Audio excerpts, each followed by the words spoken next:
Quel est ton premier souvenir de danse? Mais ça, c'est assez facile parce que j'y repense assez souvent. Mon premier souvenir de danse.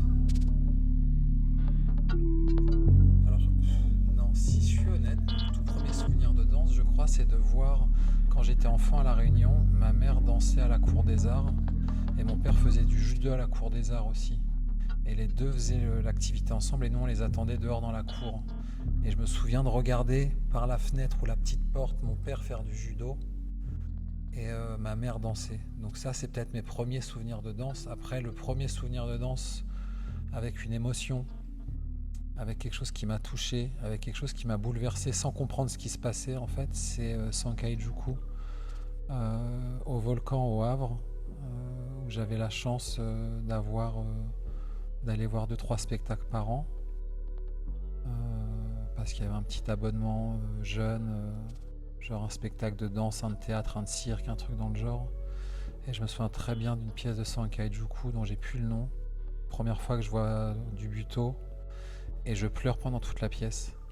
Et je ne sais pas ce qui se passe, je sais juste que je suis très fortement touché, que j'ai jamais eu cette émotion en voyant du spectacle vivant et que ça m'a vachement suivi dans mon parcours de spectatrice d'abord, euh, et puis après aussi de pratiquante, d'avoir ce rapport à l'émotion en fait dans la T'avais quel danse. âge? Je sais pas trop, je pense que j'avais entre 14 et 18, je dirais. Hmm. Quelque chose comme ça. Mais j'arrive pas à savoir, je pense que je suis plus au collège, je dois être au lycée quand même. Donc je sais pas exactement, mais c'est avant 18 ans. Hmm. Mais je me souviens très bien à ce moment-là d'avoir des émotions en allant voir Jan Lowers, les Balaissés de la baie. Ils avaient une pièce avec des autotamponneuses sur scène, je me souviens. C'était un bordel monstre, je trouvais ça génial, la vie qu'il y avait dedans. Il y avait aussi une pièce il y a très longtemps, c'était suite à la guerre en ex-Yougoslavie de Kubilai Khan, Investigation, je me souviens très bien. Cette pièce m'avait aussi marqué, j'avais acheté le CD de la BO de la pièce, que j'ai toujours d'ailleurs. Ouais, je pense que c'est ça, c'est entre 14 et 18 ces émotions-là, mais c'était impossible pour moi de m'imaginer danser. Je trouvais ça merveilleux de vivre des émotions en tant que spectatrice, mais je pensais pas pouvoir pratiquer. Hmm. Et j'ai pas compris tout de suite pourquoi je ne pensais pas pouvoir pratiquer. Je l'ai compris après coup, après avoir passé l'adolescence, en devenant jeune adulte, très jeune adulte en fait, passer la construction de l'identité, une certaine construction de l'identité qui est difficile et complexe à l'adolescence, des questions d'orientation sexuelle. Et je pense qu'ayant été dans un milieu très populaire, dans une ville populaire, le rapport à la danse c'était un rapport très genré. Et faire de la danse était juste pas possible, pas dans le champ des possibles, parce que c'était pas un truc que les garçons faisaient. Hmm. C'était un truc connoté ou connecté, plus que connoté, connecté avec forcément une orientation sexuelle, homosexuelle, et avec un poids du groupe social, un poids du boys club, qui fait qu'on fait pas des trucs de filles, quoi. Hmm. Et ça, je l'ai pas compris tout de suite. Je l'ai compris quand j'ai été à Cuba à 19 ans et que j'ai été voir Ramon, un ami musicien que ma mère avait rencontré en France. Et il y avait des jeunes de mon âge et ils dansaient tous, en fait. Ils sortaient, ils dansaient, ils comprenaient pas. Ils me disaient, mais vous faites quoi si vous dansez pas en soirée, vous? Hmm. Et moi, je me disais, bah, on fume des joints, on se défonce, on boit de la bière, on joue à la console, on s'avoine. On s'emmerde. Hmm. Et incapable de danser, terrorisé en fait à l'idée de Hmm. danser, à l'idée de pas savoir, à l'idée d'être nul, à me sentir dans un truc très classique de la personne blanche avec un balai dans le fion. Hmm. Ça a été ma première découverte de la danse et j'y suis resté 3 mois à 19 ans. Et les copains me donnaient des cours de salsa. C'était le début du reggaeton, c'était en 2001, donc ça commençait à prendre vachement. Donc sur les parkings, toutes les fêtes, c'était vachement reggaeton. Mais j'en étais encore loin de la pratique. J'avais beaucoup de jugement sur moi-même. Et après, je suis parti en STAPS pour faire une fac d'éducation physique. Et je suis tombé sur une pratique obligatoire de danse. Et là, c'était des ateliers de danse contemporaine avec de l'exploration. C'est où que t'as fait STAPS? À Mont-Saint-Aignan, c'est à Rouen. Et tu te rappelles de l'intervenant ou l'intervenante danse? Je me souviens du prof. Ouais. Ouais, il s'appelait Yann Babot. Je me souviens très bien de ce prof. J'étais en option natation. J'en chiais totalement. J'avais vraiment pas le niveau. Et en C'est deuxième dur, hein, année, dur la ouais, natation. très très dur. Surtout quand il y a des gens qui ont le niveau national Mhm. dans les mêmes lignes. Enfin, dans les lignes à côté. Mhm. Moi, j'étais dans la ligne pas bonne. Et La ligne qui essaye. la ligne qui donne tout. Et, et avec cet intervenant, j'ai fait une pratique obligatoire dans le cursus. Et ça m'a vachement plu. Et je me suis dit, bah, si là j'ai l'occasion de faire de la danse, j'en fais pas, j'en ferai jamais. Donc je me suis inscrit à l'association sportive aussi pour faire de la danse en plus. Je suis passé en option danse. Et ça m'a plu de le faire. On faisait des ateliers, de l'impro, on rencontrait, il y avait des intervenants extérieurs qui venaient des fois dont je me souviens pas du tout. Puis après, je suis parti vivre aux Canaries une année et la danse ne m'a pas manqué parce que je faisais autre chose, parce que j'avais d'autres activités physiques qui me nourrissaient. J'ai compris après le lien entre la danse et les activités physiques que je faisais. C'est que je faisais beaucoup d'activités physiques liées à la sensation, au sensible. Donc là, je faisais beaucoup de surf. Ouais. Et la danse me manquait pas parce que j'avais une autre façon de jouer avec mon corps, une autre façon de jouer avec mes sensations. Ouais. Puis quand je suis rentré en France, ça a été très dur, un peu comme quand on a quitté la Réunion enfant, Mm. où ça a été très douloureux. Requitter une île tropicale et revenir en France, à Montpellier cette fois-ci, a été assez douloureux et la danse a commencé à me manquer. Mais j'en ai pas refait tout de suite. Je suis parti pour faire un cursus d'accompagnatrice en moyenne montagne Mhm. que j'ai commencé. J'ai eu les premières épreuves et que j'ai arrêté en cours. J'ai mis longtemps à comprendre pourquoi j'arrêtais les choses. Dès que j'avais l'impression que c'est bon, je pouvais les faire ou je pouvais y accéder. Et j'ai mis quelques décennies à comprendre que j'avais un trouble déficitaire de l'attention Mm. et que ce qui me stimulait, c'était d'une certaine façon la nouveauté. Et qu'une fois qu'en fait c'était acquis ou possible, ça me stimulait plus. La lassitude. Ouais. Faut savoir que je suis pas quelqu'un de très brillante tout de suite. Mm. Je suis quelqu'un qui doit beaucoup travailler en fait. Je suis arrivé dans cette formation pour être accompagnatrice en moyenne montagne, j'étais la moins bonne. Je rentrais les marches avec le temps le plus long, je me perdais dans les courses d'orientation. J'ai vraiment galéré. Et ensuite, en m'acharnant, en travaillant, oui, il y a des choses qui se passent, mais je suis quelqu'un d'assez lente et assez laborieuse. Et après, j'ai tout quitté, j'ai dit, je vais faire de la danse. Donc là, j'avais 24 ans et je, j'ai pris la décision de faire de la danse. Et c'était un peu évident. À fond. Que ça. Je me suis dit, en fait, ça me manque. Oui, en fait, que ça. Et je crois que j'ai compris l'endroit où se plaçait la danse à ce moment-là de ma vie et dans ce parcours-là. C'est que j'ai toujours eu énormément de questions existentielles qui m'accompagnent, d'angoisse, de questions politiques, sociales, sociétales. Et que la danse était un endroit d'intersection où je pouvais y répondre, où je pouvais me poser toutes ces questions-là et en même temps y répondre à travers une incarnation, un travail avec le monde du sensible, avec les émotions. Et je crois que c'est pour ça que la danse m'a si fortement happé. C'est que c'était pas uniquement un travail de la pensée, mais c'était un travail qui alliait un travail de réflexion, de recherche, de collecte, d'études, et aussi de résolution à travers un jeu dans l'espace, avec son corps, avec les sensations, la vitesse, les flux, le temps, les autres, les collègues, les compagnons, compagnes. Voilà, et c'est là où je t'ai rencontré. À 24 ans.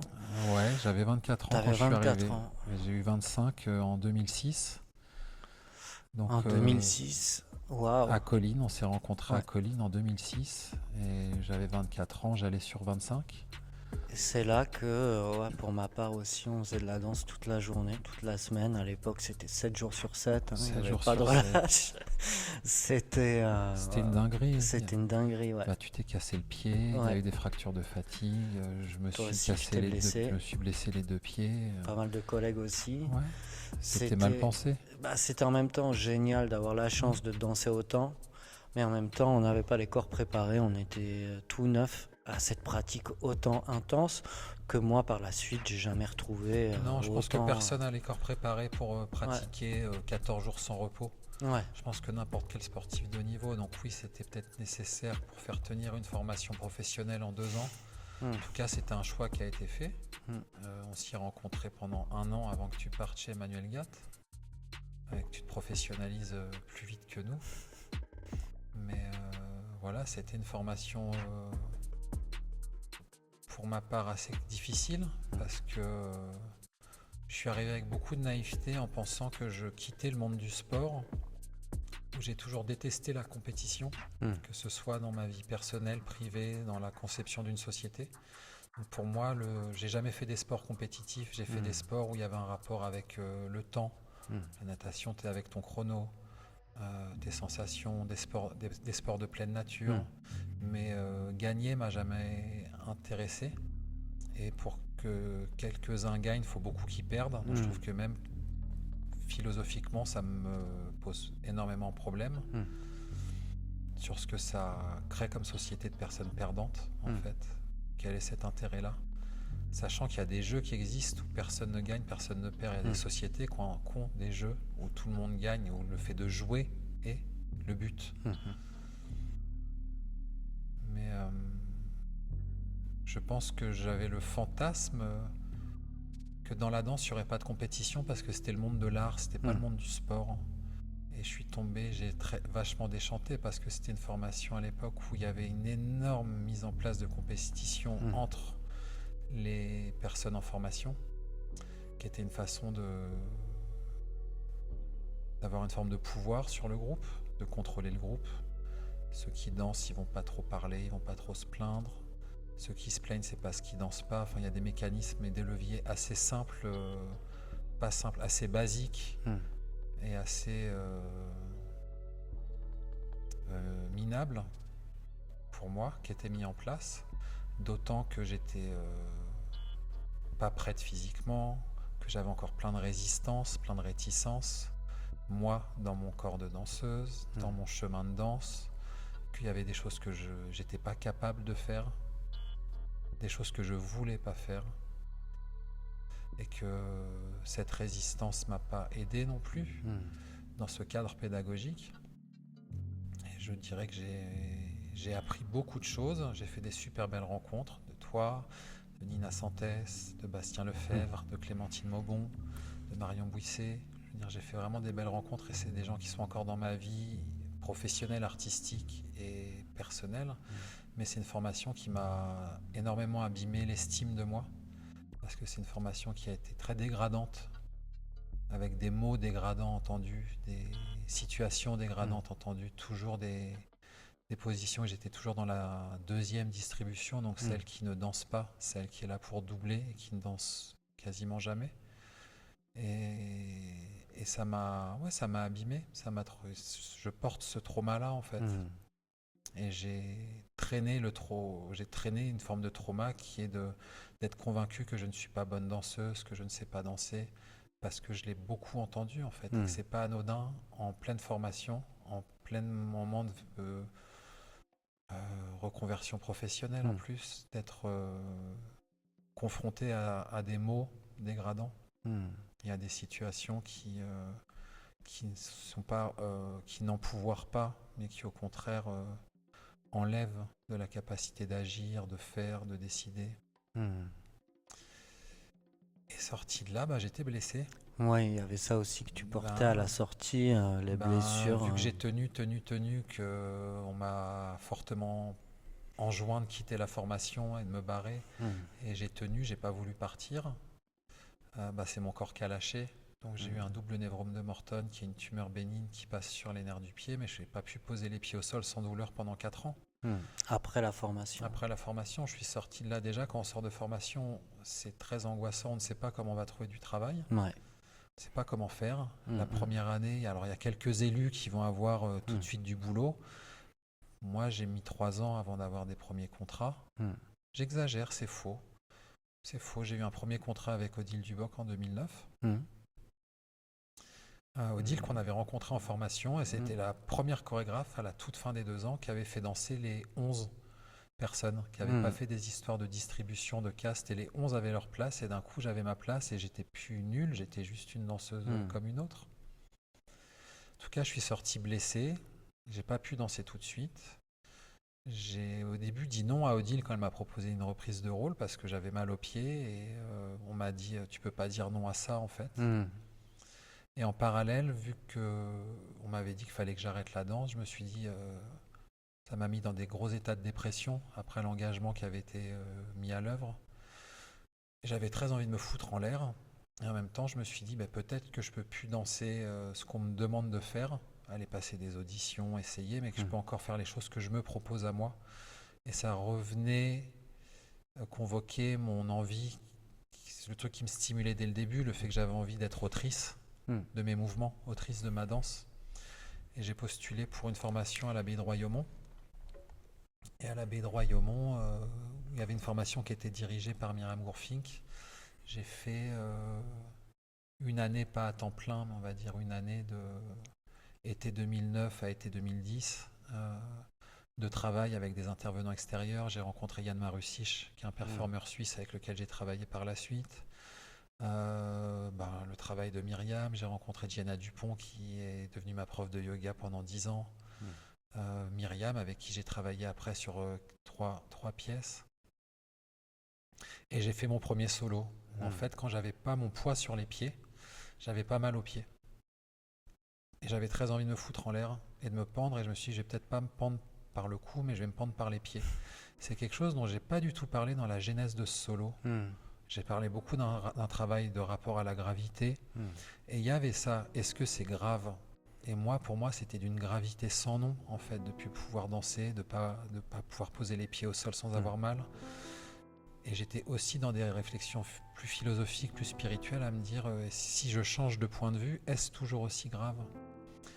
Et pour changer de point de vue, là, je l'ai incarné réellement. J'ai choisi de changer de point de vue en changeant réellement ma façon de voir le monde, en regardant cul par-dessus tête, avec la question aussi de qui est dans la bonne position, est-ce qu'il y a un bon point de vue ou pas. Et non, il n'y a pas de bon point de vue. Par contre, on peut changer de point de vue, je peux me déplacer et peut-être vivre les choses différemment.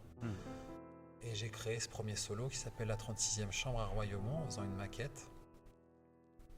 Et au début, je me suspendais 1 minute, 2 minutes, j'avais envie de vomir, c'était terrible sur les muscles posturaux. Et à la fin, c'était un solo qui faisait 35 minutes. À ce jour, c'est ma pièce qui a le plus tourné. C'était la première. Je pense qu'il y a eu entre 35 et 40 dates. Et elle tournait toute seule. J'avais pas besoin de chercher de date. Donc c'était un peu le classique de la première pièce qui marche seule. Et puis comment tu as construit aussi cet endroit de production, de fabrication du projet? Toute la maquette a été générée à Royaumont. Ensuite, où on est venu te voir pour soutenir le projet et continuer tes recherches autour de cette création. Alors, personne n'est venu me voir. Par contre, moi, j'y connaissais rien à la danse. Je viens pas de la bourgeoisie culturelle, donc je connaissais pas les arcanes, le fonctionnement, la production. Donc en fait, moi, juste travailler en n'étant pas payé dans un studio, c'était normal. Donc j'ai beaucoup travaillé à Royaumont sur ce solo, dans le cadre de la formation, où c'était une formation d'auteuriste. Donc on avait des temps avec des intervenants qui venaient pour nous offrir des pratiques, des temps de réflexion. Mais on avait beaucoup de temps de studio pour travailler nos formes. Et une fois que ça a été fini, Royaumont a décidé de soutenir ma maquette et de m'aider à la coproduire, alors avec une enveloppe assez réduite, mais en me proposant aussi d'avoir une production déléguée, donc de porter la production. Et moi, j'ai été chercher, je sais plus comment j'étais tombé sur le fait que Mikadance faisait des résidences d'un mois et l'échangeur en Picardie, qui était en Hauts-de-France maintenant, qui n'était pas encore un CDC à l'époque, et où j'ai passé un mois à faire des trucs où j'étais allongé au sol, à travailler sur le poids, la gravité en fait. Et ça recoupe un peu ce que je disais de comment Sankei-juku m'a touché. Il y a un livre où je suis Amagatsu, donc une des personnes qui a monté Sankei-juku, qui s'appelle Dialogue avec la gravité. Et c'est Nina Santes qui m'avait offert ce livre. Et souvent, on s'est offert des bouquins en début de création, des livres qui étaient le livre de la création en fait. Et ce bouquin de Dialogue avec la gravité m'a beaucoup marqué. Dans ma danse, je crois qu'il y a un rapport au poids, à l'ancrage, au sol, qui est au bassin, qui est très fort. Et voilà, donc on a beaucoup travaillé, j'ai beaucoup travaillé seul, j'ai beaucoup bricolé. Pour moi, c'était très artisanal, j'ai fabriqué des boucles, j'ai mis de la mousse. Et puis après, la production, pour aussi répondre à ta question, d'abord c'était une production déléguée, donc une production sur laquelle j'avais pas beaucoup prise. Où on me disait tu fais ci, tu fais ça, tu vends tant, t'es comme ça. Et moi, ça m'allait pas du tout en fait. Je me souviens d'une fois où la chargée de production déléguée m'avait dit t'es jeune, t'es émergente, faut vendre pas cher. Et moi, sans prétention du tout, je m'étais dit mais c'est quoi cette façon de penser? Parce que si les gens ils veulent un spectacle, ils veulent un spectacle en fait. Ils veulent pas un spectacle nul d'une jeune personne, ils veulent un spectacle. Donc il y avait et petit à petit, je me suis dit ah mais en fait, moi j'ai envie de posséder le moyen de production. Dans une pensée marxiste en fait, les travailleurs et travailleuses possèdent leurs moyens de production et les gains vont aux travailleurs et travailleuses. Et c'était des réflexions qu'on avait beaucoup, on les avait aussi ensemble, que j'avais beaucoup avec Nina Santes. Et on est arrivé à un moment de nos carrières où on avait besoin d'une plateforme de production. Et ça nous paraissait insensé de penser et d'être créatif sur des formes artistiques et de ne pas être créatif sur la forme de structuration. Donc de reprendre ce qui se fait, genre un chorégraphe, une asso, truc vertical, sans réfléchir à est-ce que c'est intéressant, est-ce que c'est le mieux pour nous, est-ce que c'est adapté à nos besoins actuellement. C'était pas possible, donc on s'est dit de quoi on a besoin, et n'étant pas du monde culturel, on n'avait pas d'entre-gens, on savait pas, et on s'est dit on va devoir apprendre à faire, se transmettre des compétences, s'entraider, faire les unes pour les autres. Et donc on a créé la Fronde, qui est une plateforme de création et de production mutualiste qui fonctionne sur une forme de coopération, où au début il y avait le fantasme d'être à beaucoup d'artistes, et puis en fait c'est pas toujours facile de convoquer d'autres artistes à venir faire leur prod, leur diff, qu'ils aient envie de faire ça. Souvent les artistes ont envie de trouver quelqu'un qui le font pour eux. Donc on s'est lancé avec Nina déjà à 2. C'était en quelle année? Alors la réflexion, elle a commencé dès la sortie de Colline en 2008. Et on s'était dit, mais on va pas tous et toutes créer des associations qui vont être des coquilles vides avec très peu d'activité, ça ne fait pas sens. Le dépôt légal et le lancement légal de l'asso, c'est octobre 2012. Mais voilà, la réflexion, c'est tout 2010-2011. Dès que je commence à faire mes premières pièces, et Nina lance ses premières pièces aussi. Parce que Nina aussi a commencé à générer aussi ses premières pièces en même temps que toi, et par une année après, je crois. Une année après, je pense qu'elle a fait le même programme de formation pour les auteuristes. Ça devait peut-être être en 10-11. Et du coup, on avait à peu près la même temporalité et la même nécessité d'avoir une plateforme de production. De pouvoir gérer et de l'inventer, de la penser à notre image, et qu'elle soit aussi vivante qu'un spectacle, qu'elle soit dans l'évolution, qu'elle soit dans l'erreur, dans le doute, dans le questionnement. Donc on a mis beaucoup d'énergie à cet endroit-là. Et je pense que nos pièces aussi, il y a quelque chose de très poreux entre comment on travaillait dans la structure et comment on travaillait au plateau aussi, comment le soin qu'on mettait, le soin... Je crois que j'avais la même naïveté. Moi, je pensais que dans la danse, tout le monde allait être gentil, se respecter. Et puis, je suis arrivé dans des premières compagnies où, par exemple, le droit du travail n'existait pas, n'était pas respecté. Et pas dans un sens, ok, on n'a pas les moyens de respecter vos droits dans leur plus grande amplitude, est-ce que vous acceptez de cette diminution de vos droits? Auquel cas, tu peux dire oui, tu peux dire non, tu peux en discuter. Mais je suis arrivé dans des compagnies où c'était non, ça, c'était pas ton droit. Alors qu'il y a des conventions collectives, il y a un droit du travail. Et moi, ayant une mère qui est syndicaliste et ayant une formation politique de gauche et syndicaliste, ça me faisait péter un plomb. Donc, j'avais vraiment envie de me cogner la tête contre les murs, en fait, dans les rapports en plus de pouvoir et de domination, avec un truc où on t'assène une vérité. Et c'est parce que tu as une personne qui te l'a dit, parce que c'est l'administrateur, il a raison. Ah, ça me fait péter un plomb. L'argument d'autorité, pour moi, ça me fait péter un plomb. Donc forcément, j'ai toujours été la chieuse en compagnie à dire des choses et je me suis traîné cette réputation aussi d'être dur, d'être... ce qui n'est pas faux, en fait. Mais en fait, être dur et intransigeante, c'est juste de faire valoir ses droits. Donc ça pose problème aussi à un moment de se dire, mais comment c'est possible d'être dans un système aussi dérégulé qui bénéficie aussi peu à ces travailleurs et travailleuses les plus précaires, à savoir en bout de chaîne les danseurs et les danseuses. Et donc pour arrêter de me taper la tête contre les murs, je me suis dit, il nous faut une structure de production dans laquelle on met en œuvre une politique salariale, une façon de se traiter, une gouvernance, une façon de communiquer, une façon de prendre soin les unes des autres dans ce travail qui est déjà suffisamment dur et de le faire avec tout notre cœur, quoi. Et je crois que c'est ce qu'on a réussi. Plein de choses où on a essayé, où on s'est planté, où on aurait pu mieux faire. Mais en tout cas, c'était ça qui animait nos engagements. Parce qu'en parallèle du coup de la fabrication de la fronde et de ton travail, tu étais aussi interprète pour d'autres compagnies, d'autres artistes.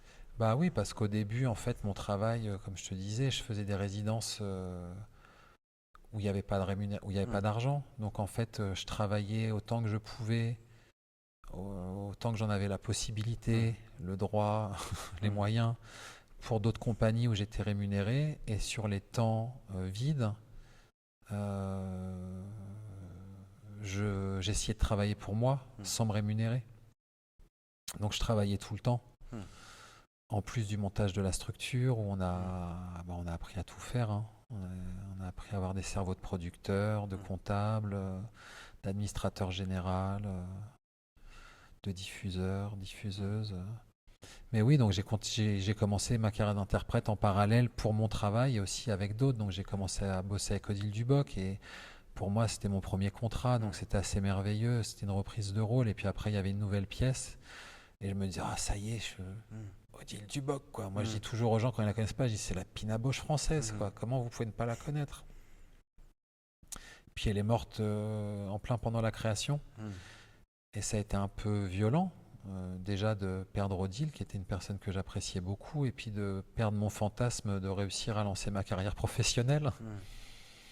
La même année, il y a la particienne Feldenkrais avec qui je bossais, qui est morte aussi, qui m'aidait à changer mon travail postural pour avoir moins de douleur aux pieds. Et là, je me suis dit, bon, ça marche pas, donc il faut que je lâche. Et en lâchant, il y a des gens qui sont venus vers moi.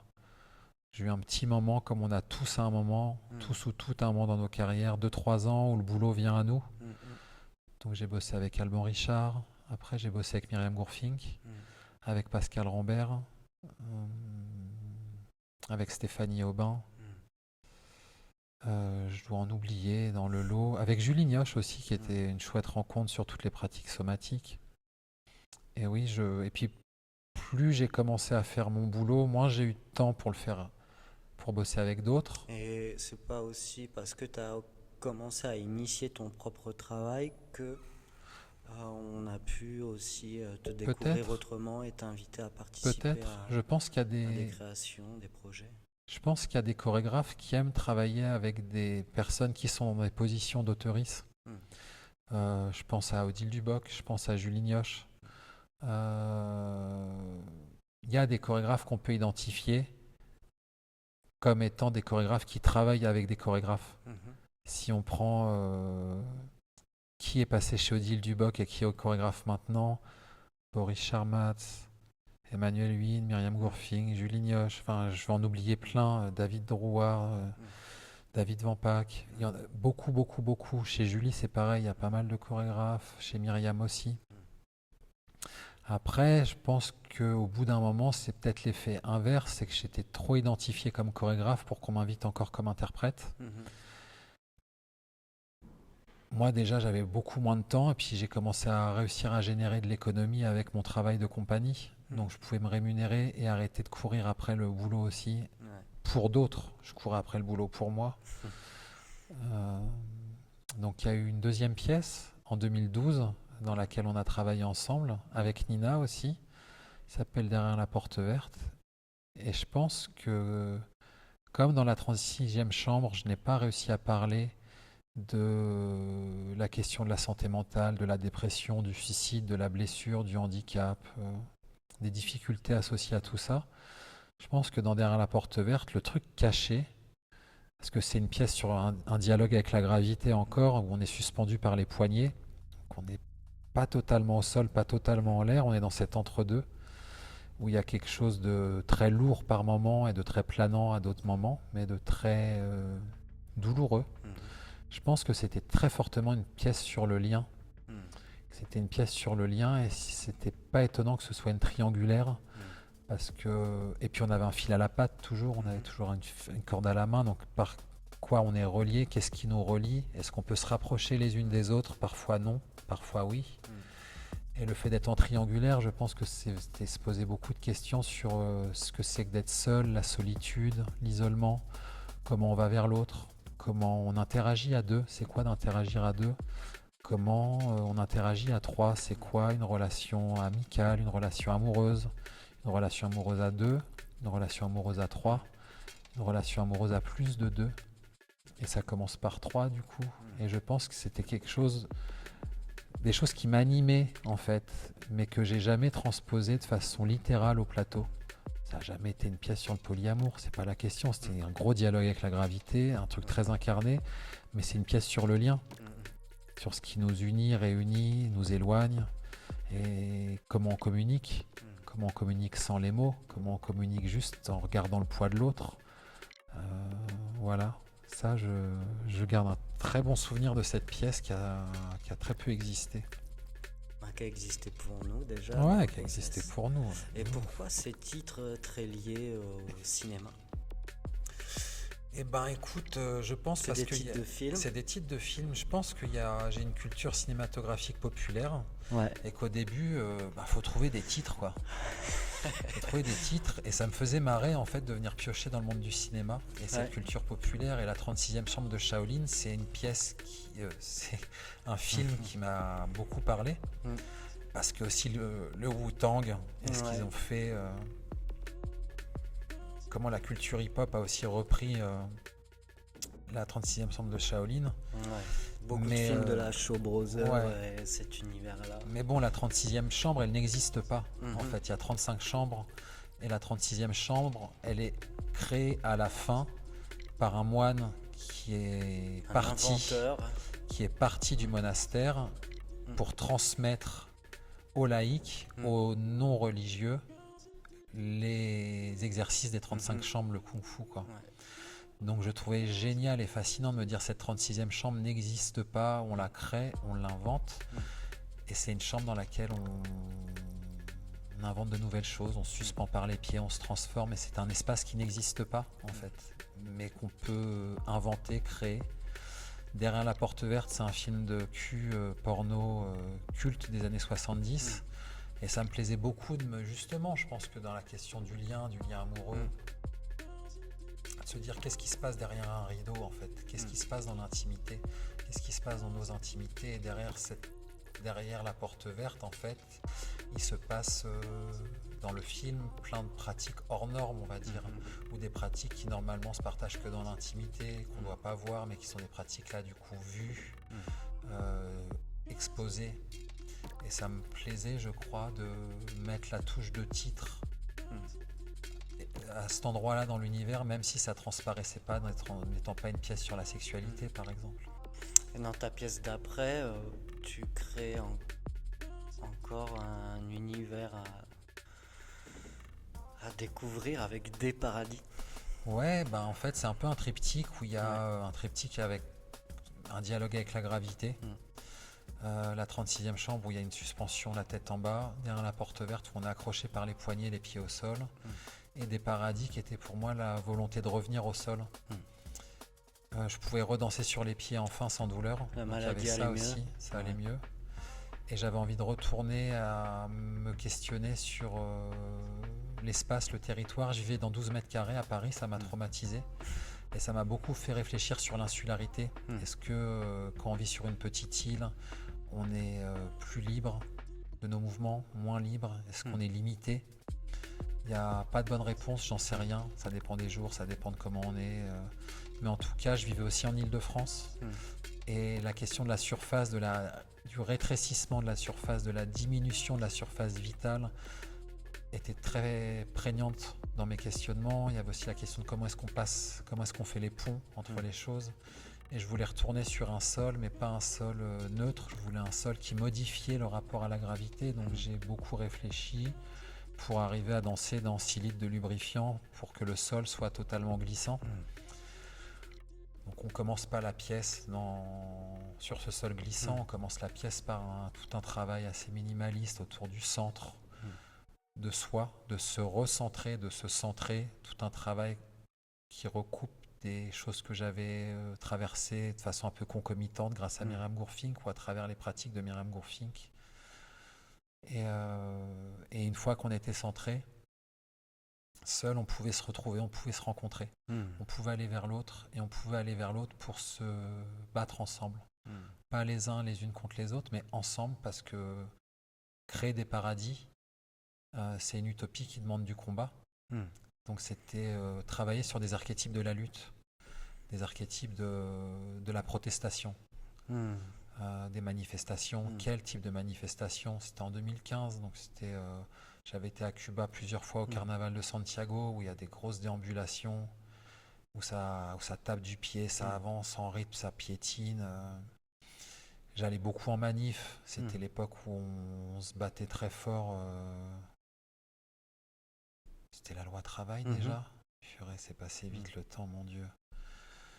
On se battait très fort contre la loi travail et c'était les premières fois où on commençait à se faire dégommer par les flics. Il y avait des nasses, il y avait des gaz à chaque manif, ça tirait de la grenade. Donc il y avait toute cette chose-là et une fois qu'on avait épuisé notre énergie de combat, on s'offrait dans un tout petit espace de lubrifiant en se mettant nu un jeu avec la peau, le poids, le corps qui glisse, le fait qu'on ne peut pas saisir aussi. C'était un moment où j'étais en séparation amoureuse et j'étais en grande souffrance et il y avait ce côté, tu crois que tu peux saisir l'autre et en fait, il te zippe entre les mains tout le temps. Et on avait tellement, hors de contrôle. on avait tellement les corps badigeonnés de lubrifiant et le sol était pareil que dès qu'on se posait sur l'autre zippait comme une savonnette ou comme un phoque sur la banquise. Et c'était un jeu super à faire. J'ai adoré faire cette pièce et surtout la dernière partie, elle était très forte dans la matérialité trouvée dans le corps, dans le déplacement, dans le rapport à l'autre. Et c'est après des paradis que tu as eu l'espace de repartir à La Réunion pour créer avec ce groupe de parcours à Saint-Denis, c'est ça? C'est en ça, lien avec Champfleury. Ouais. Chronologiquement, on a été tourné des paradis à La Réunion en 2017. Ouais. On l'a joué avec Laurie Giordano et Bastien Lefebvre en extérieur sur une invitation du théâtre du Champfleury. Et là, ils m'ont fait une proposition d'accompagner un groupe de parcours qui avait déjà fait une pièce avec Jérôme Brabant, qui voulait en faire une deuxième et de les accompagner dans leur envie de chorégraphier le parcours et de le mettre au plateau. Donc Comment s'appelle ce groupe? Gravity? New Gravity. New Gravity. Ouais, un groupe de jeunes réunionnais et réunionnaises, moins jeunes maintenant parce qu'on a tous pris quelques années. Et j'ai eu la chance de les rencontrer fin 2017 et début 2018. Donc dans ta recherche d'îlots paradisiaques, tu as été... Et ce que j'ai adoré, c'est aussi arriver et travailler avec des personnes qui sont dans un langage corporel qui n'est pas exactement mon vocabulaire. De respecter leur vocabulaire, où ils en sont, de prendre des temps d'échange, de discussion, de voir ce qui les anime et de les accompagner dans l'écriture en n'essayant pas de les faire devenir des petits danseurs de Ève ou des petites danseuses de Ève, mais en les laissant dans leur zone de puissance, en venant leur apporter d'autres types d'expériences corporelles, mais en composant avec eux sur leur zone de puissance. Et c'était très chouette cette rencontre. Ça a été compliqué parce qu'on a créé 50 minutes en 14 jours. J'ai fait la lumière, la musique. Donc forcément, ça crée pas des objets qui sont à juger avec le même regard que quand on a 3 mois de création et toute une équipe. Mais c'était une pièce pour moi très goûtue à faire et très émouvante aussi. Et depuis ton départ de La Réunion, c'était la première fois que tu revenais autant de temps J'y étais revenu en 2014 avec la pièce de Pascal Rambert, Libido Siendi, que je dansais avec Nina Santès, et j'y avais dansé la 36e chambre, le solo suspendu par les pieds aussi. Donc oui, c'était les premières fois, 2014, 17 et 18, où j'y retournais depuis que j'étais parti à 8 ans. Donc par la danse que tu as observé des premiers moments là-bas, tu es retourné complètement. Regoûter à l'île où tu es né. Et c'était très chouette d'y aller justement par la danse et d'être dans la rencontre avec les autres par la danse et pas juste d'être là pour chiller en me demandant ce que je fous ici à la recherche de mes racines, mais d'y aller et de rencontrer via ce médium-là, via un médium artistique, c'était très précieux, une vraie chance. Une vraie chance.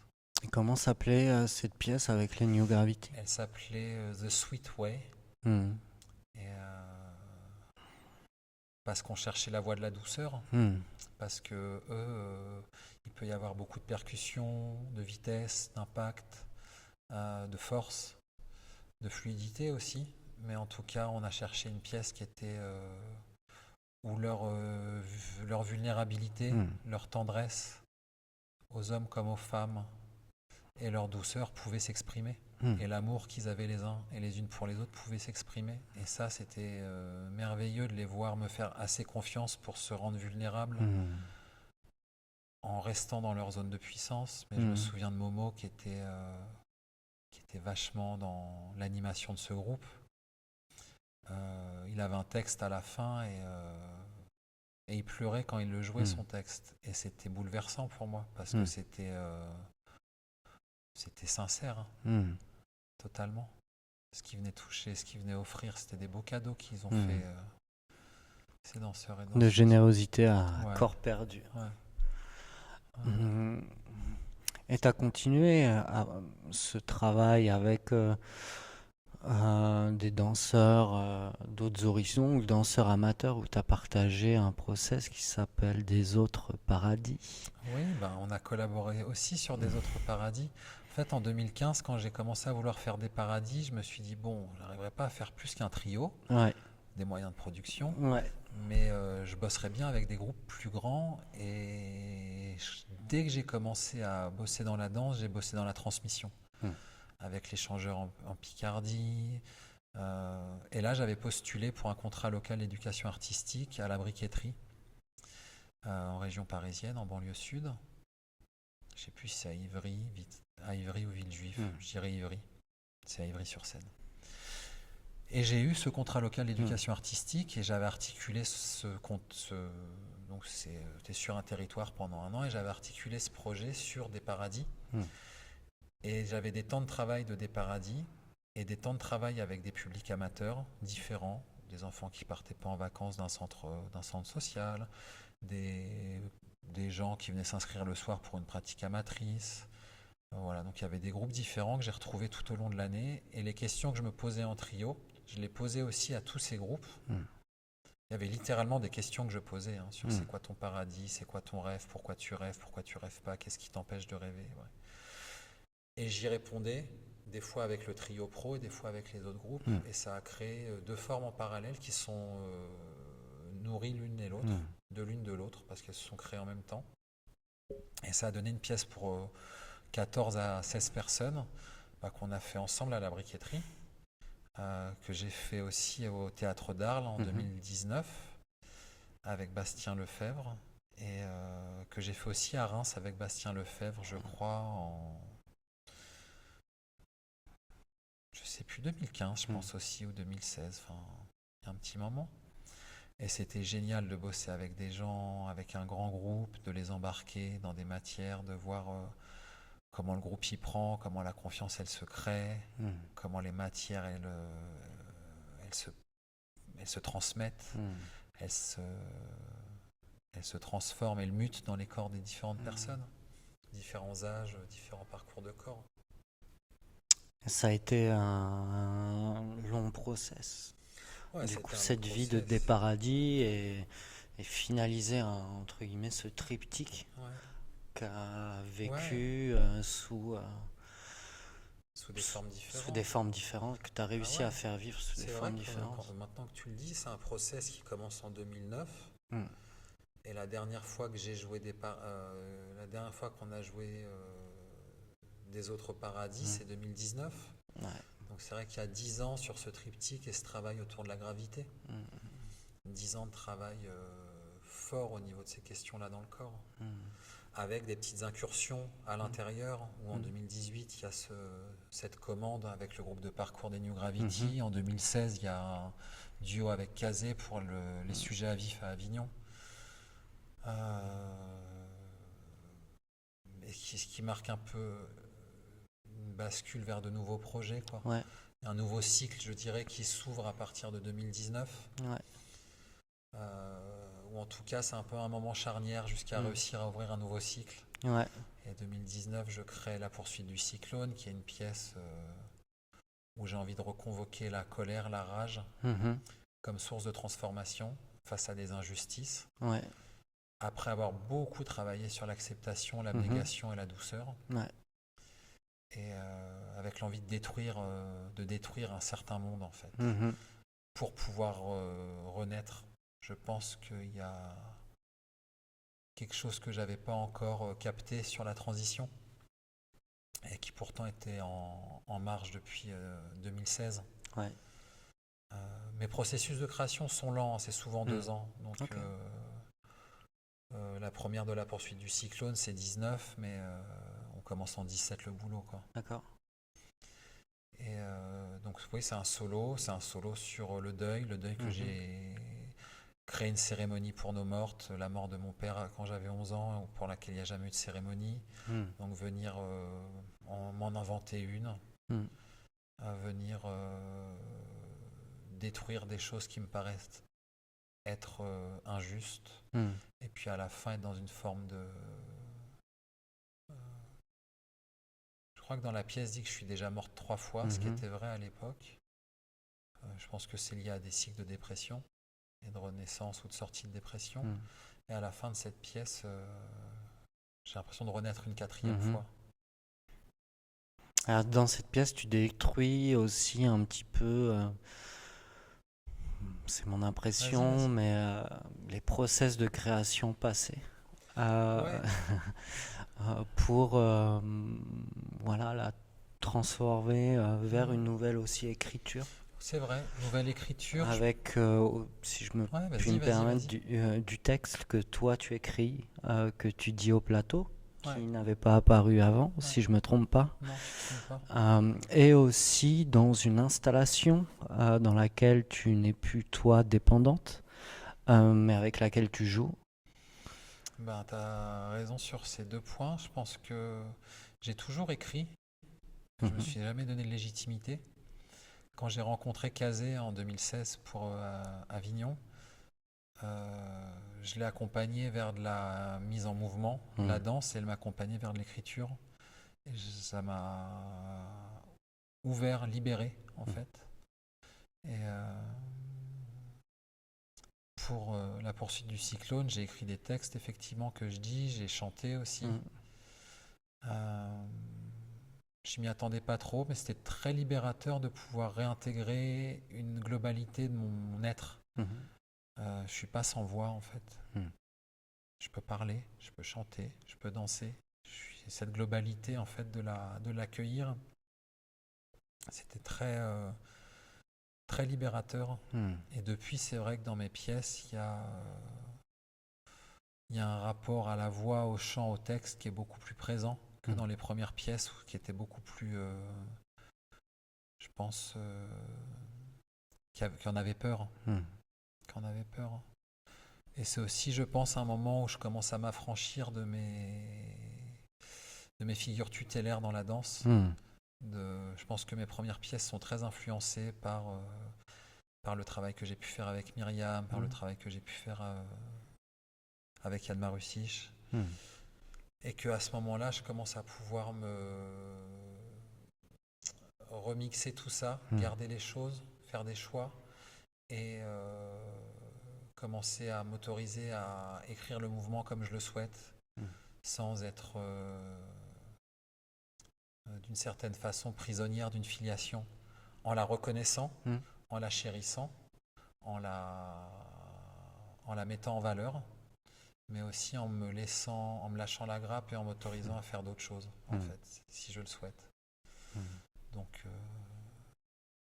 d'autres façons de bouger, d'autres façons de me mettre en mouvement, d'autres façons de créer du mouvement. De créer du mouvement, toujours avec l'imaginaire qui est très fort, des états d'auto-hypnose, des états de conscience altérée, qui font rentrer dans des états de danse.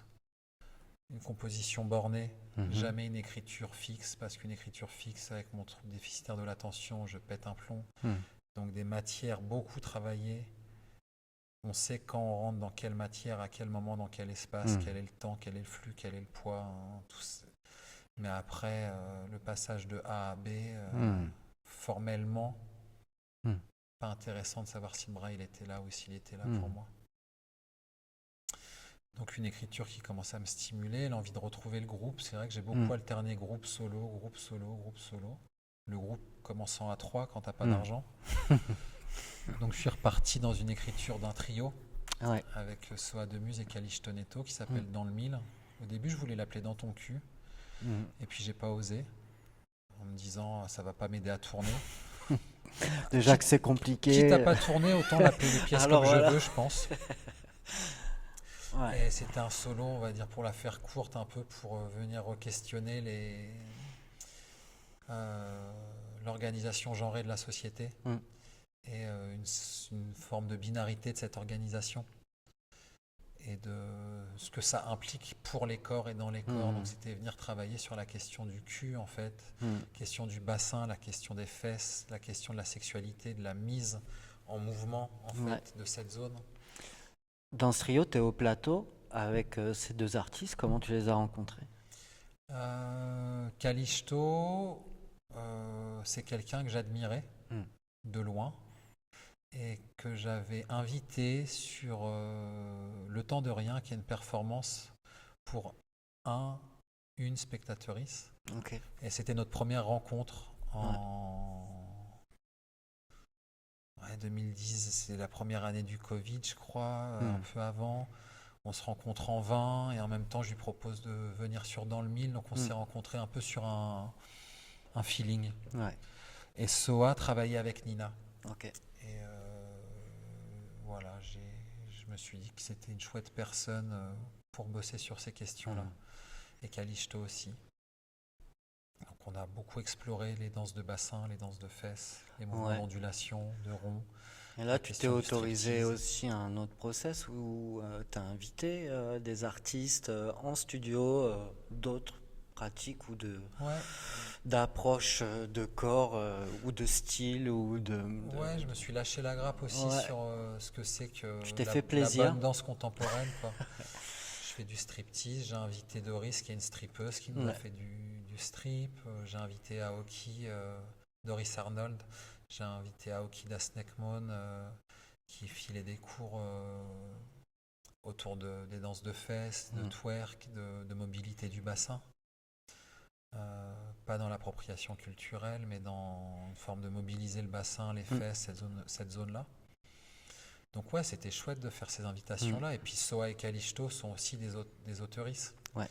Et donc c'était aussi, ils avaient aussi des positions d'auteuristes. Soa a écrit une super texte, super chanson. Calixto a écrit un super solo. Au début, je fantasmais un trio tout le long. Et en fait, c'était tellement beau de voir ces différences entre nous que ça s'est articulé sur 3 solis. avec des temps de duo ou de trio à l'intérieur. Et c'était une pièce qui était très satisfaisante à faire, très satisfaisante à danser, où il y avait beaucoup la question de l'adresse directe de la danse, comme en strip ou en lap dance, où tu danses pour une personne. Et donc il y avait beaucoup la question de l'adresse, de la proximité du public, de savoir pour qui tu danses, de ne pas être caché, le public dans le noir, deux clans, public, plateau, mais d'être là ensemble. Et ça existe parce qu'on choisit d'être là ensemble, dans des rôles et des positions différentes. Avec un positionnement aussi du public. Mais on est là ensemble. Mais on est là ensemble. On est là ensemble. Et avec ce spectacle, c'est pour la deuxième fois que tu es invité en Bulgarie? Oui, à Sofia. À Sofia. Ouais, j'ai eu la chance d'être invité au festival antistatique Paribas Veshtarova à Danser des Paradis. Ouais. Donc on avait dansé des paradis en, je crois, 2017. Elle avait apprécié ton travail. Ouais, elle avait apprécié mon boulot. Elle, ce qu'elle appelle, elle m'a dit, quand on y est retourné pour danser dans le Mille en 2021, elle m'a dit, pour moi, c'est de la néo-performance. Okay. C'est de la danse où il y a une forme de performativité, de texte, de chant. Et aucun problème pour programmer ça. En France, beaucoup de problèmes. Tu fais quoi? Tu fais de la danse, tu fais du théâtre, tu fais de la performance. Faut rentrer dans une case pour la plaquette de saison. Des questions qui... j'ai eu très peu l'occasion de danser à l'étranger, mais les quelques fois où j'ai eu l'occasion, mes formes sont super bien accueillies, là où c'est plus délicat en France. Tu vas être amené à y retourner peut-être? J'aimerais beaucoup aller y danser, si possible, en mai 25, le solo que je suis en train de finir. Qui s'appelle Jardin Futur, Club Sabotage. Que tu as initié aussi il y a un moment, qui est dans un process. Ouais, je suis lente, hein. Je suis lente à faire les choses. J'ai des temps de gestation, des temps de gestation qui sont assez longs. Mais après, c'est une pièce pour laquelle il y a eu très peu de moyens de production, donc on l'a créée en 5 semaines. La première, ce sera le 11 octobre 2024 au festival C'est comme ça à Château-Thierry. Qui continue du coup à être un partenaire de longue date. Fidèle de la première heure. Ouais. Merci à Christophe Marquis. Merci à Christophe Marquis et toute l'équipe. Parce que c'est dans le paysage de la danse française, c'est un lieu ressource très important. Et voilà, donc c'est un solo autour de... Donc on est dans le jardin futur, on est dans le jardin et dans le sabotage. Dans le sabotage, parce qu'il y a des choses à saboter. Et c'est un club dans lequel tu es seul ou... Ouais, c'est un solo. C'est un solo. Après, il y a plein de présences. Il y a plein d'histoires perdues. Ça parle de santé mentale, encore une fois. Ça parle de difficultés à vivre. Ça parle de suicide. Ça parle de clinique psychiatrique. Ça parle du jardin d'Éden. De la genèse, du fait que peut-être cette genèse, elle n'est pas finie en 7 jours, mais qu'on peut la remettre sur l'établi, un peu comme une identité au long d'une vie, change encore plus dans le vivre dans ma chair en tant que femme trans. Comment est-ce qu'il y a une transformation perpétuelle des choses, des êtres, et qu'une genèse, elle, sans blasphème ni provocation, elle n'est pas finie en 7 jours, mais elle est à réinventer. Comment est-ce qu'on réinvente nos mythologies, des mythologies dont on a hérité, même si on n'a pas de culture religieuse. Et comment ces mythologies, des fois, ont été mal traduites, mal comprises. Et on crée du coup des situations très merdiques. Par exemple, Ève, qui serait issue de la côte d'Adam, fait que Ève est subalterne d'Adam, est un bout d'Adam, alors que dans la traduction qui peut en être faite, c'est que Ève est à côté d'Adam. C'est 2 personnes à côté, donc égales sur le même plan, homme et femme. Donc il y avait aussi l'idée de se dire, ce serait quoi si Ève c'était une meuf trans en fait, et une meuf trans qui est au jardin, et ça changerait quoi pour la genèse. Et une genèse, elle se fait jamais seule. Une naissance, elle se fait jamais seule, elle se fait grâce au groupe, grâce au collectif. Donc on fait ça ensemble. Et il y avait vachement aussi la question de pourquoi est-ce qu'il y a des histoires qu'on a perdues, pourquoi est-ce que moi j'ai pas eu de personnes trans dans ma ville quand j'étais ado, pourquoi est-ce que où sont les vieilles personnes trans LGBT, qu'est-ce qui s'est passé, pourquoi leurs histoires qui a existé et qui existe n'est pas archivé, ne rentre pas dans la grande histoire commune. Qu'est-ce qui se passe pour ces histoires minoritaires ou mises en minorité? Donc voilà, ça traite de tout ça et de réinvention de soi. C'est une forme aussi que tu démultiplies, parce que tu l'as joué dans des contextes et durées plus petites, plus étendues. C'est une forme qui continue d'être en recherche. Complètement. Puis depuis le début, j'imagine mes pièces comme des êtres vivants. C'est drôle, je les vois vraiment, je les sens comme des êtres vivants. Ça veut dire que si la 36e chambre, on le fait dans une black box, bon, bah, on l'a fait dans un théâtre, ok. Si on l'a fait sous les arbres, on l'a fait sous les arbres et ça va prendre une autre couleur, une autre forme. Donc j'ai beaucoup joué mes pièces en intérieur et en extérieur, dans des contextes différents, pas que en situation scène-salle, boîte noire, mais aussi du fait du peu de moyens, là pour créer ce solo. Il y a pour moi la nécessité de réinventer ma façon de produire, ma façon de créer, et d'utiliser chaque petit espace que j'ai pour rencontrer du public et partager avec le public, parce que j'ai pas d'espace. Donc si au bout de 10 jours on fait une ouverture, et ben on fait un spectacle au bout de 10 jours en fait. Et au bout de 10 jours, c'est ce que c'est, mais il y a quelque chose. Et j'ai eu la chance d'être invité au Festival Rebiche à Toulouse à l'édition 2023. Et c'est ce qui s'est passé. Au bout de 4 jours, on a présenté une forme. C'est un peu sur une patte et demie, c'est un peu bancal, c'est un peu fragile, mais c'est pas grave. On a eu la chance aussi d'aller au Festival des Arts et Créations Trans à Lyon en octobre 2023. Pareil, on a fait 2 semaines de résidence, on a présenté la pièce 2 fois. Dès que je peux jouer, maintenant je joue, et je joue en mode performatif. Et c'est ce que c'est, mais il n'y a plus d'espace de monstration si nombreux que ça. Donc je me réempare en fait d'espaces comme ça en fait. Et il y a toujours quelque chose à partager. Ouais. Et j'ai lâché le fantasme d'une forme finie qui serait super, qui déchirerait tout, et donc qui aurait beaucoup de dates de jeu. Je crois que ça marche pas. En fait. C'est pas ça, c'est pas ça les enjeux. C'est plus ça. C'est plus ça. Ça l'a jamais été pour moi. Ouais. Ça a jamais marché comme ça pour moi. Et j'ai pas envie que ce soit mes enjeux. Mes enjeux, c'est le lien avec ma communauté, avec mes communautés en fait.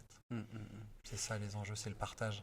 Et tes communautés aussi, il y a dans ces années de parcours quelque chose qu'on a peu nommé, c'est tout le travail que tu mènes et que tu as mené en EHPAD et aussi avec des enfants en situation de handicap. Absolument.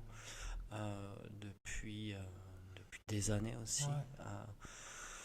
Est-ce que tu pourrais nous en parler un petit peu, parce que c'est très important pour toi dans ton travail aussi. Je pense que j'ai fait quand même une licence d'éducation et motricité pour partir dans l'éducation, donc j'ai un truc avec la transmission. Et quand on était en formation ensemble, dès qu'il y avait des petites tournées de la compagnie, on faisait des ateliers avec les maternelles, avec les primaires, donc c'est quelque chose. Quand tu es danseur ou danseuse, tu es assez vite confronté à la question de la transmission, parce que c'est des choses qui font partie du cahier des charges des CCN, des CDCN. C'est des choses qu'il faut qu'on mette en œuvre aussi pour des fois aller toucher des nouveaux publics et donc les inviter après au spectacle. Puis parce que des fois, c'est des choses qu'on aime faire. Et c'est vrai que depuis 2010, je travaille beaucoup dans la transmission. C'est au moins la moitié de mon travail. C'est la transmission depuis une position d'artiste. Pas depuis une position de pédagogue ou de prof de danse, mais depuis une position d'artiste. Je transmets des choses parce que je suis une artiste qui fait de la recherche, qui crée, qui défriche. Et donc j'ai des choses à partager avec les gens à cet endroit-là.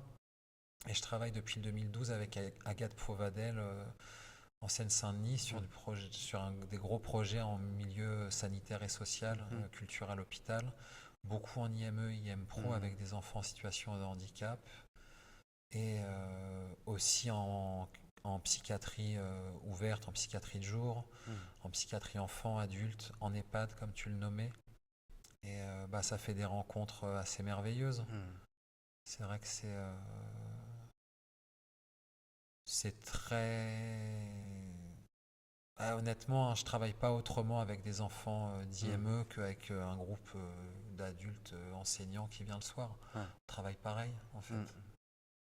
La même exigence, en fait. Je crois qu'il y a aussi un truc... j'ai bossé avec des gens qui avaient beaucoup d'exigences et tous les gens que j'ai cités. Et je garde cette exigence aussi avec moi et avec les gens, en fait, parce que je considère qu'ils sont capables. Si tu traites les gens différemment parce que tu projettes qu'ils sont pas capables, il y a un effet Pygmalion qui fait que si je te prends pour un neuneu, tu deviens neuneu, en fait. Si je te prends pour quelqu'un de capable, d'autonome, de responsable, qui peut, avec ses différences, limites qu'on a tous et toutes, faire les choses, je t'accompagne dans le développement de toi, de ta puissance, de ta pleine puissance, en fait. Chacun à son endroit. Donc c'est aussi... cette exigence, c'est une forme de respect envers l'autre, en fait. Et pas une exigence à géométrie variable. Une exigence. Tu peux le faire, on va le faire. L'exigence, c'est goûte. Goûte, après tu me diras t'aimes pas. C'est des moments aussi que tu as documentés en vidéo, qui existent aussi dans un format filmique, docu. Ouais. C'est vrai qu'en EHPAD, en 2015, on a fait un film avec 5 femmes qui avaient toutes perdu leur mari, Néna, Paul, Simone. Néna, Paul, Simone, Suzanne, j'ai pas le prénom de la dernière. Donc il y a un film assez émouvant qui a été fait par Laura Taubman. Qu'on peut retrouver sur le site de La Fronde. Sur le site de La Fronde, ouais. Sur le site de La Fronde, lafronde.net ou sur le Vimeo de La Fronde. Où il y a les infos et les vidéos des pièces de Nina et des miennes. Il y a aussi un super film qui a été fait avec Thibaut Rass du projet All We Can Do Is Dance, avec des élèves d'un lycée à Soissons qui s'appelle T'es qui toi, où je suis venu leur poser la question T'es qui toi. Et en fait on a fait des portraits en fait d'eux. Ce film est assez beau et puis on en a fait avec Thomas Cali qui est un réalisateur et chef monteur d'origine brésilienne, avec les étudiants de la classe théâtre de la Comédie de Reims. Donc ça c'est vraiment des objets filmiques vraiment pensés comme des films, pas des captations de spectacles. Donc ça c'est aussi une dimension de mon boulot que j'aime bien. Penser le film, penser la mise en image. C'est souvent là où ça pêche parce qu'on manque de moyens, de temps, d'argent, de matos. Mais quand j'arrive à le faire, je le fais avec grand plaisir. Et c'est aussi quelque chose que tu t'autorises dans Jardin Futur Club Sabotage, c'est d'avoir aussi de la projection au plateau, mais sous une autre forme et avec un fabricant que tu as invité à réaliser cet objet lumineux, vidéo monté. Il y a eu plusieurs étapes en fait, et selon les endroits où on était, selon les moyens techniques, on a beaucoup bricolé. On voulait un jardin, mais on n'avait pas de jardin. Donc on s'est dit on va vidéo projeter un jardin parce qu'il y avait un vidéoprojecteur où on était. Et puis après on s'est rendu compte que quand on changeait de lieu et que c'était pas le même vidéoprojecteur, qu'il n'y avait pas le même rapport de profondeur, de distance, et on galérait toujours à régler le vidéoprojecteur. Donc en fait la vidéo, quand t'as pas ton vidéoprojecteur, une salle pile poil et une personne dédiée à ce poste, c'est une vraie galère. Donc dès qu'on a pu avoir 140 €, on a acheté un grand tissu qui fait le jardin maintenant, qui est imprimé.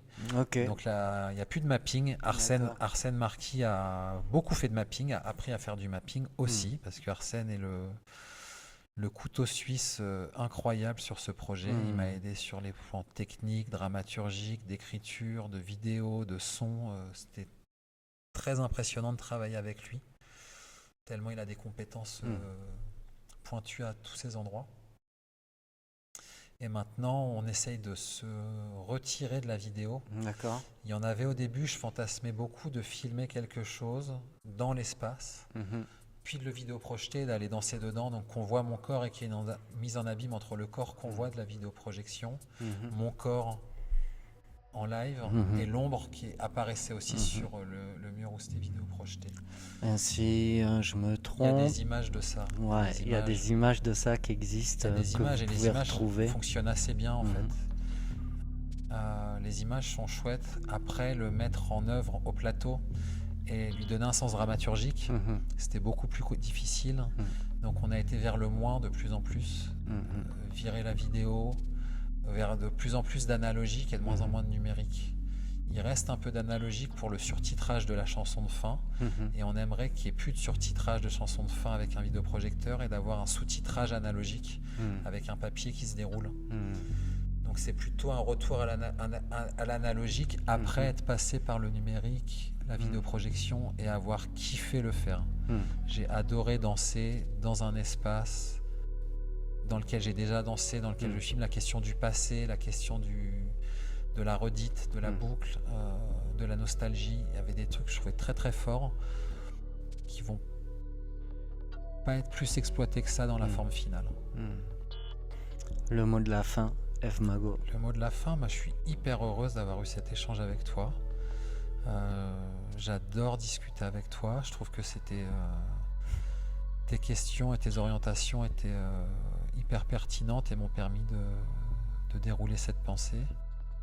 Et c'était très plaisant de dérouler aussi une pensée de ce que c'est qu'une œuvre, de penser une œuvre depuis 2009 à 2024 et de pouvoir me rendre compte que oui, j'ai créé une œuvre en fait, avec des vases communicants, avec plein de choses. Et ça, c'est toi qui me le permet aussi d'avoir cette capacité au recul et cette capacité à la rétrospective, sans que ce soit ni une finalité, ni quelque chose de morbide, tu vois, mais de pouvoir avoir cette articulation-là, c'était très agréable, donc je te remercie.